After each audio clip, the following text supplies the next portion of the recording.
गुरु प्यारी सात संगत जी, आप सभी को प्यार भरी राधा स्वामी जी। अगर आप हमारे YouTube राधा स्वामी साख्या पर नए हैं तो इस चैनल को लाइक व सब्सक्राइब करना ना भूलें जी, और कमेंट में एक राधा स्वामी जरूर लिखें जी। एक परिवार था जो सतगुरु को बिल्कुल भी नहीं मानता था। उस परिवार में एक भाई था जो परमार्थ को तो बहुत जानता था, पर कभी उस रास्ते पर गया ही नहीं था। एक दिन वह भाई अपने खेतों में गया हुआ था। खेतों में क्या देखता है कि वहाँ पर एक बुजुर्ग बैठे हुए हैं। जब खेतों में जाता है तो उसने जाकर पूछता है कि बुजुर्ग जी, मैंने आपको पहले कभी यहाँ पर नहीं देखा, यह आप मेरे खेतों में क्या कर रहे हो? तो बुजुर्ग कहने लगे कि बेटा, मैं तो तेरे ही इंतजार कर रहा था, आज तूने बहुत देर लगा दी। तो वह भाई कहने लगा कि मुझसे क्या बात करनी थी? तो वह भाई से कहने लगे, बैठो, मैं तुम्हें एक बात कहना चाहता हूँ। बुजुर्ग कहने लगे, बेटा, तुम्हें रोज देखता हूँ, बड़े सालों से देख रहा हूँ कि तुम बस काम काज में ही लगे रहते हो। तुम्हें कभी भी मालिक की ओर नहीं जाते हो। तुम सत्संग सुना करो, डेरे जाया करो और नाम की बख्शीश ले लो। तो वह भाई कहने लगा कि बुजुर्ग, मेरे पास तो सारा कुछ है, देखो मेरी कितनी अच्छी फसल हो रही है, किसी चीज की मेरे पास कोई कमी नहीं है, इन चीजों से क्या होगा? तो बुजुर्ग कहने लगे, बेटा, यह परिवार या दुनियादारी ये हमारा साथ नहीं देगी। जब हम मर जाएंगे, इस दुनिया से चले जाएंगे, तो कुछ भी नहीं रह जाएगा। फिर तुम किसको ढूंढोगे और किसके जरिए जियोगे? तो वह भाई कहने लगे कि बुजुर्ग जी, आपकी कोई बात समझ में नहीं आ रही, मुझे काम करना है, आप जाइए। बुजुर्ग कहने लगे, बेटा, देर मत करो, अभी तुम्हें टाइम है, भजन सिमरन ले लो। वह भाई कहने लगा कि ठीक है, मैं भजन सिमरन ले लूँगा, आप यहाँ से चले जाइए। किसी तरीके से वह भाई ने उस बुजुर्ग को बातें कहकर वहां से बुजुर्ग को भेज दिया। अब ऐसे ही समय बीतता गया। उस भाई ने बुजुर्ग की बातों पर कोई ध्यान नहीं दिया, कोई भी गौर नहीं की। वह भाई घर पर गया। ऐसे ही वह भाई रोज खेत पर जाता था और अपना काम काज करता था। कोई भी उसको ध्यान नहीं था कि उसे कोई मिला था। समय बीतता गया। एक दिन वह भाई फिर से अपने खेत पर गया हुआ था, तो क्या देखता है कि फिर से वही बुजुर्ग वहां पर बैठे हुए हैं और कहते हैं कि बेटा, मैंने तुमसे कहा था कि तुम जाकर भजन सिमरन ले लेना, देर से आना, लेकिन तुम अभी तक ही नहीं गए हो। मुझसे कह रहे थे कि मैं जाऊंगा। वह भाई कहने लगा, बुजुर्ग जी, आप क्यों मेरे पीछे पड़े हो? मेरा काम कौन करेगा? अगर मैं इस चीज में पड़ गया, अगर मैं भजन बंदगी में पड़ गया, तो मेरा सारा काम रुक जाएगा। उसके लिए तो बहुत टाइम चाहिए होता है। अब बुजुर्ग कहने लगे, बेटा, सारे काम तेरे सतगुरु करेंगे, तूने क्या करना है? तुझे कोई परवाह ही नहीं है, एक बार डेरे जाकर तो देख।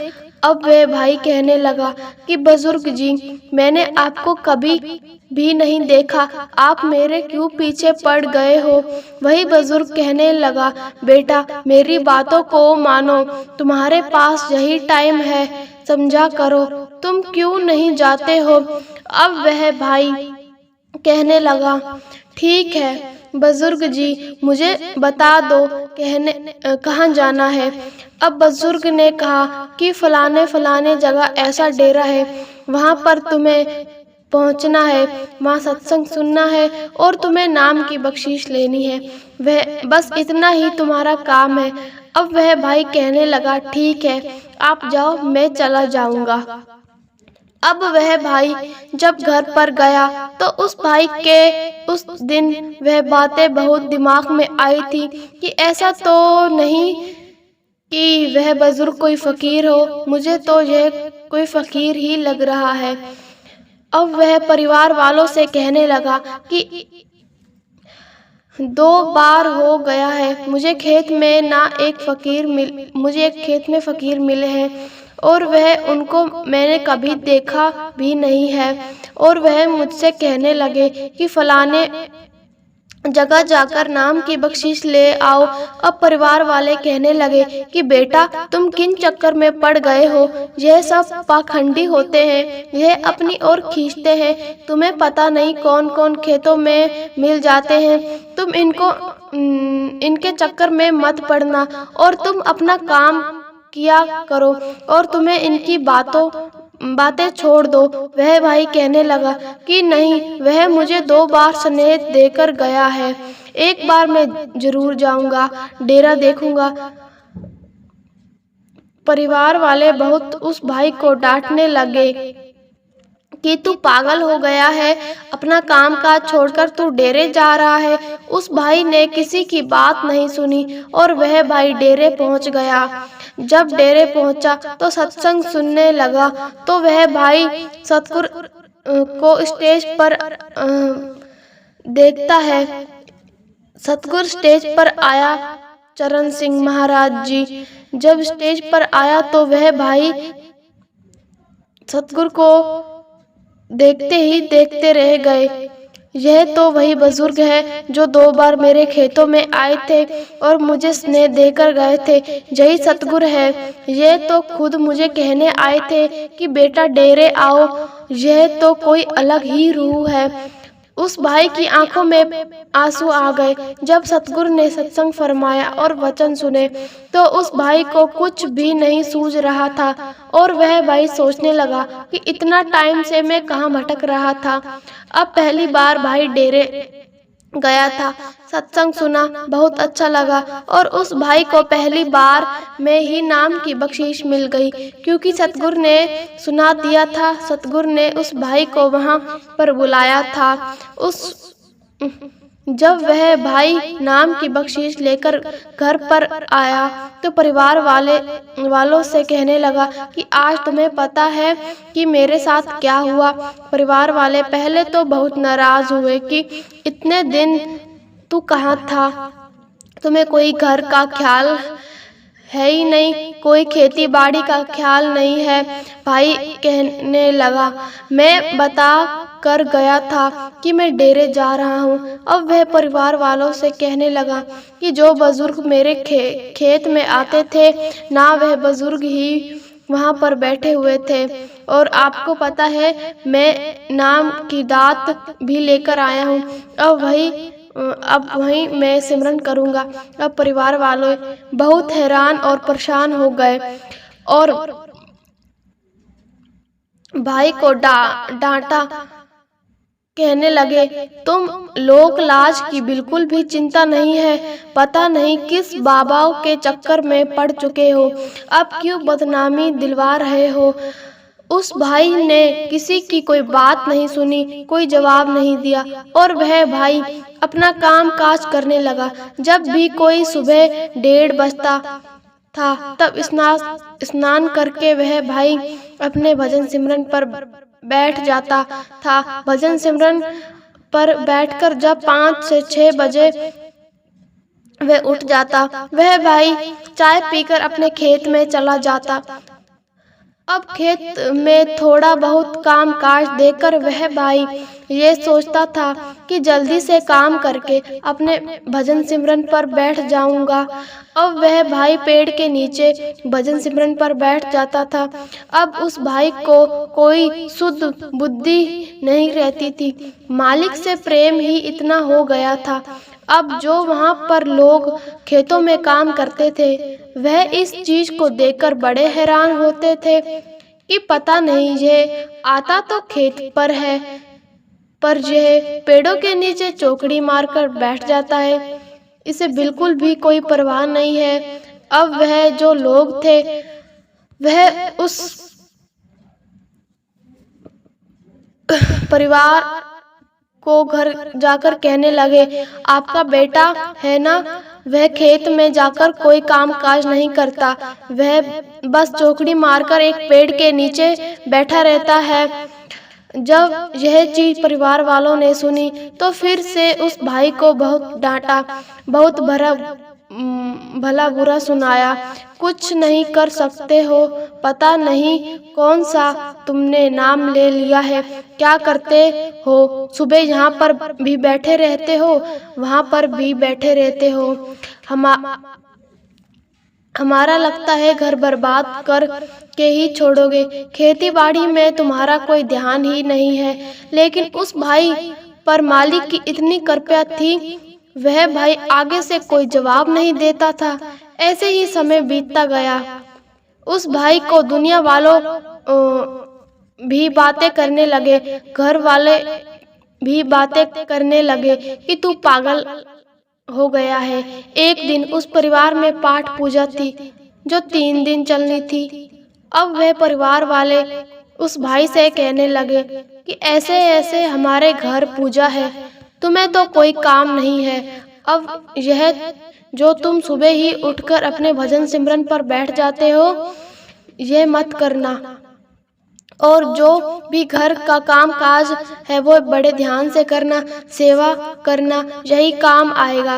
वह भाई कहने लगा, ठीक है। अब घर में पूजा पाठ होना शुरू हो गया, सारा बंदोबस्त हो गया। जब बहुत सी तैयारियां हुई, जब पाठ की सेटिंग हुई, सभी लोग बैठे सब लोग पाठ सुनने लगे।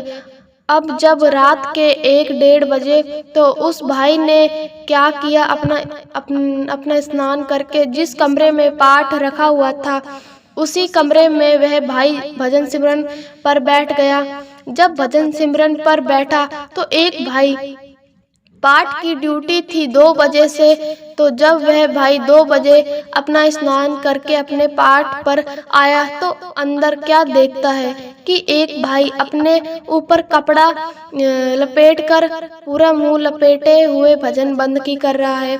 अब भाई अपनी पाठ करने लगा, अपना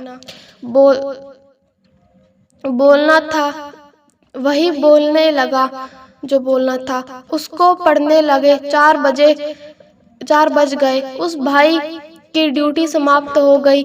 जब ड्यूटी समाप्त हो गई तो वह भाई क्या देखता है कि 2 बजे से 4 बजे बज चुके हैं और वह भाई बिल्कुल भी हिला डुला नहीं है। ऐसी कौन सी भजन बंदगी कर रहा है। अब उस भाई को बहुत अच्छा लगा।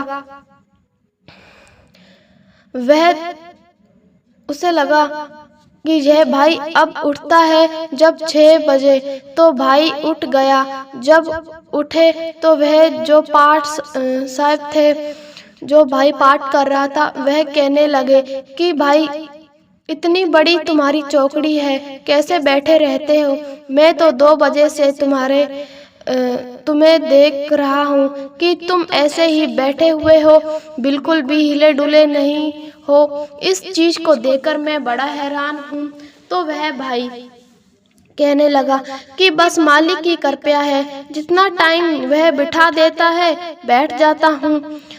तो वह भाई अपना चाय नाश्ता करके फिर से खेतों पर चला गया। ऐसे ही समय बीतता गया। जब दूसरे दिन 8 का तो फिर से वह भाई 1 बजे अपना स्नान करके उसी कमरे फिर से बैठ गया। अब उस भाई की फिर से 2 बजे से ड्यूटी थी। ऐसे ही उस भाई ने फिर देखा कि यह भाई तो 6 बजे तक उठता ही नहीं है। उस दिन वह भाई ने सोचा कि आज मैं इस भाई से जरूर पूछूंगा कि आखिर इतना टाइम यह कैसे बैठ लेता है। अब भाई अपने पाठ से उठा तो फिर उसने उस भाई के पास बैठ गया। जब 6 बजे तो वह भाई उठकर जा ही रहा था तो पाठी भाई ने भाई का हाथ पकड़ लिया और कहने लगे, भाई आज मुझे तुम्हें कुछ पूछना है तुमसे। बस मुझे यह बता दो कि कौन सा ध्यान जपते हुए तुम्हारी इतनी बड़ी चौकड़ी है। तो वह भाई कहने लगा कि ऐसा है कि जो भी बात करनी है ना तुम खेत पर आ जाना, मैं खेत पर जा रहा हूँ, वह सारी बातें मैं तुम्हें बता दूंगा। अब वहाँ भाई तो खेत पर चला गया।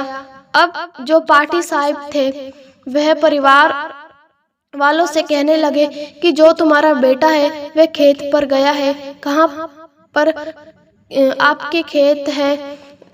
तो परिवार वाले कहने लगे भाई तुम्हें क्या काम है उससे। तो वह भाई कहने लगा कि मैं तो हैरान हूँ उस भाई को देखकर, 2 बजे से 6 बजे तक उसकी कितनी अच्छी चौकड़ी है कि वह हिलता डुलता ही नहीं है, पर उस भाई ने मुझे कुछ बताया ही नहीं है। आज मैं उस भाई से बातें कुछ पूछने के लिए जा रहा हूँ। परिवार वाले इस चीज को सुनकर बड़े हैरान हुए, लेकिन कहने लगे कि भाई वह तो पागल हो गया है, उसे कोई सिद्ध बुद्धि ही नहीं है, उसका काम काज में ध्यान नहीं लगता, बस इसी चौकड़ी की वजह से हम भी बहुत परेशान हैं। तुम क्यों उस पागल के चक्कर में पड़ रहे हो।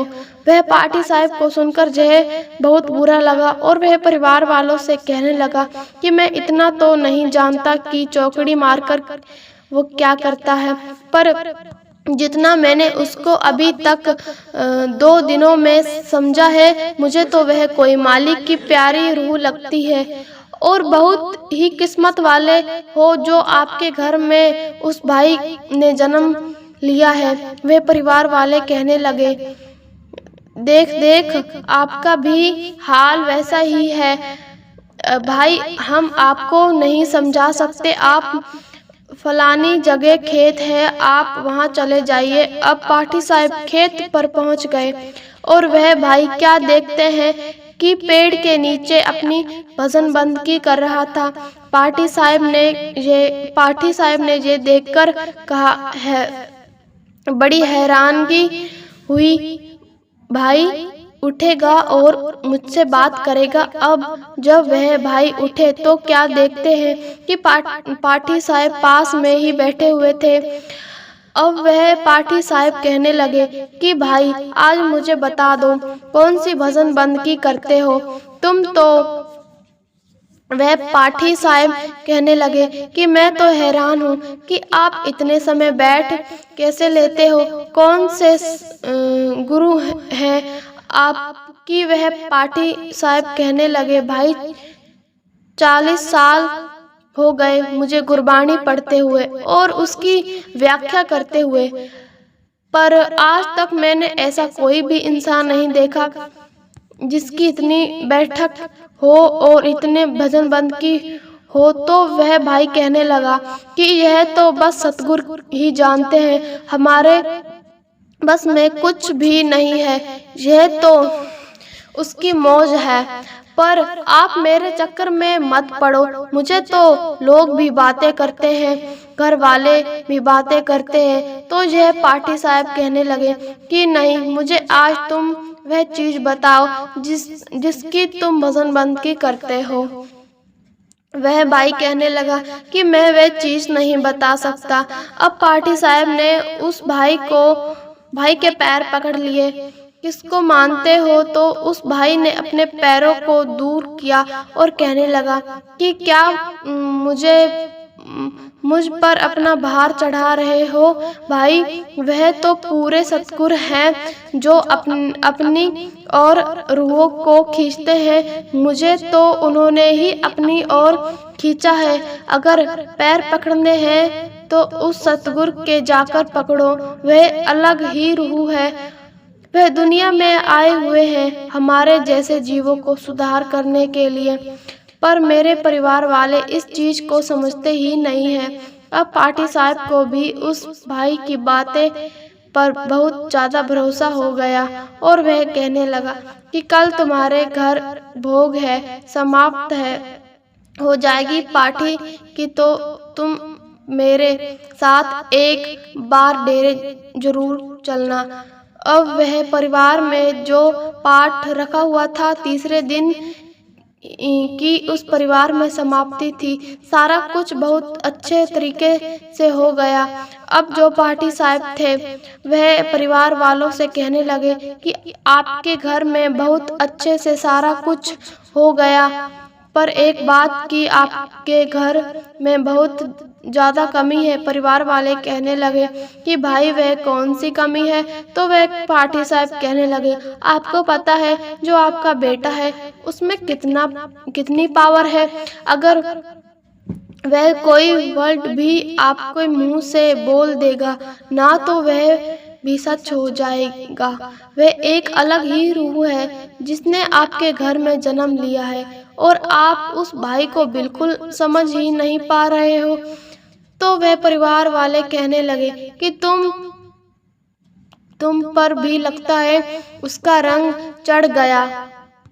भाई, हमें तो उस लड़के ने इतनी बदनामी दे दी है, इतना हमें लोग बातें करते हैं कि उसे तो लोक लाज की भी कोई परवाह नहीं है। तो वह भाई कहने लगा, यह आपकी बहुत बड़ी गलतफहमी है। आपको इस बात का पता ही नहीं है कि जिस सतगुरु को वह मानता है, जो आपने पाठ पूजा घर में करवाई है, वह सब कुछ बाहर मुखी है।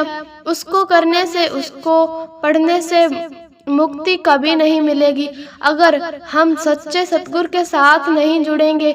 मुझे भी 40 साल हो चुके हैं पाठ करते हुए, लेकिन मैंने आज तक इस चीज को पकड़ा ही नहीं है। आज मेरी भी आंखें खुल गई। पता नहीं आपकी आंखें किस दिन खुलेंगी। जब समाप्ति हो गई, पूरा परिवार, जो लोग आए हुए थे, सब अपने अपने घर चले गए। अब वह पाठी साहब उस भाई से कहने लगे कि मुझे भी डेरे लेकर चलो। वह यह बात परिवार वालों ने सुनी तो फिर से बहुत नाराज हुए कि हम तुझे घर से निकाल देंगे अगर यह सब कुछ ही करना है। तुम बिल्कुल भी हमें खेतों में नहीं जाने देंगे। पता नहीं तुम्हारा दिमाग को क्या हो गया है। फिर से पाठी साहब ने कहा कि समझो, अपने बेटे को समझो, समझने की कोशिश करो। आप लोग क्यों नहीं समझ पा रहे हो? कभी यह चीज नोट की है कि तुम्हारा लड़का जब खेत में जाता है, लोग आपको आकर बातें करते हैं कि तुम्हारी फसल कहीं फसल नहीं हो रही है, या आपका बेटा वहाँ पेड़ के नीचे बैठा रहता है। आपको इस बात का पता है कि आपके घर में तो फिर भी इस चीज की कमी नहीं है। जिस दिन मैं खेत पर गया था तो आपका बेटा वहाँ पर भजन बंदगी कर रहा था। जब मैंने आपकी फसल को देखा तो इतनी सुंदर फसल थी और इधर उधर की फसलें थी, उनमें से रौनक आपकी ही फसल कर रही थी। और आप लोग कहते हैं कि आपका बेटा काम नहीं कर रहा। बेटे ने काम क्या करना है, इसके सारे काम सतगुरु कर रहा है। जब यह बातें उस परिवार ने सुनी तो फिर से कहीं ना कहीं समझने पर मजबूर हो गए कि यह बात तो सोचने वाली है कि अगर हमारा बेटा खेतों में जाकर बैठा रहता, भजन बंदगी करता रहता, तब भी हमारी फसल इतनी अच्छी हो रही है। जो भी फसल हम करते हैं उसमें दिन चौगुनी रात चौगुनी हो रही है। यह बात तो मानने वाली है। अब यह बातें जब परिवार वालों ने सुनी, उनके दिमाग पर थोड़ा बहुत असर हुआ। पाठी साहब वह डेरे गए तो पाठी साहब ने भी जब सतगुरु के दर्शन किए तो वह भी निहाल हो गए और सतगुरु का शुक्राना करने लगे। सत्संग सुना। अब उस भाई से कहने लगा कि पाठ पूजा की है ना आज मैंने, अब सब कुछ पा लिया है। तुम्हारे परिवार वालों को समझाना तो बहुत मुश्किल है। अब शायद वह कभी ना कभी जरूर समझेंगे और जरूर ध्यान देंगे। मैं शुक्राना करता हूँ। तुम्हारा भाई कहने लगा, मेरा शुक्राना नहीं, मेरे सतगुरु का करो। तो पाठी साहब ने गुरु वाले बन गए। पाठी साहब भी गुरु वाले बन गए तो कहने लगे, मतबल सिर्फ इतना है कि सतगुरु जिसको आवाज लगाते हैं, जिसको पुकारते हैं, वहाँ खुद हाजिर नाजिर हो जाते हैं और अपनी ओर ले लेते हैं। पर ऐसे बहुत से परिवार हैं जो भी आजकल लोग लाज में पड़े हुए हैं, दुनिया की परवाह करते हैं। अगर घर में एक मेंबर सत्संगी है और बाकी सब किसी और को मानते हैं, तब भी लोग बातें करते हैं कि हमारी बदनामी हो रही है, हमें बुरा भला लोग कह रहे हैं। पर यह चीज़ें हमारे बस में तो ही नहीं है, क्योंकि मालिक की रूह तो वही बनेगी जिस जीव पर सतगुरु ने अपनी मेहर लगा दी। राधा स्वामी।